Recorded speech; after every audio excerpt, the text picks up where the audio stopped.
Hi friends, welcome to my channel. ನಾನಿವತ್ತು instant chips ಮಸಾಲಾನ ಯಾವ ರೀತಿ ಮಾಡೋದು ಮತ್ತು ಬಾಳೆಕಾಯಿ ಚಿಪ್ಸನ್ನು ಹೇಗೆ ಮಾಡ್ತಾ ಇದ್ದೀವಿ ಅಂತ ತೋರಿಸ್ಕೊಡ್ತೀನಿ. ನೋಡಿ, ಬಾಳೆಕಾಯಿ ತೊಗೊಂಡಿದ್ದೀನಿ, ಅದರ ಸಿಪ್ಪೆಗಳನ್ನು ಚೆನ್ನಾಗಿ ತೆಕ್ಕೊಂಡಿದ್ದೀನಿ. ಈಗ ಒಂದು ಬೌಲ್ಗೆ ನಾನು ಚಾಟ್ ಮಸಾಲ ಹಾಕ್ಕೋತಾ ಇದ್ದೀನಿ. ಆನಂತರ ಪಿಂಕ್ ಸಾಲ್ಟನ್ನು ಹಾಕ್ಕೋತಾ ಇದ್ದೀನಿ. ಆಮೇಲೆ ಖಾರಕ್ಕೆ ತಕ್ಕಷ್ಟು ಅಚ್ಚ ಖಾರದ ಪುಡಿ ಕೂಡ ಹಾಕ್ಕೋತಾ ಇದ್ದೀನಿ. ಎಲ್ಲವೂ ಸಮ ಪ್ರಮಾಣದಲ್ಲಿ ಹಾಕ್ಕೊಳ್ಳಿ.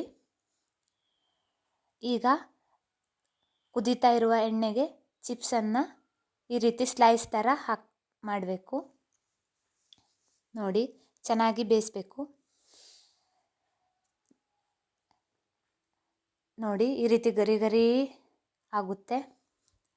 ಚೆನ್ನಾಗಿ ಬೆಂದ ನಂತರ ಈ ರೀತಿ ಕೆಂಪು ಬಣ್ಣಕ್ಕೆ ಬರುತ್ತೆ.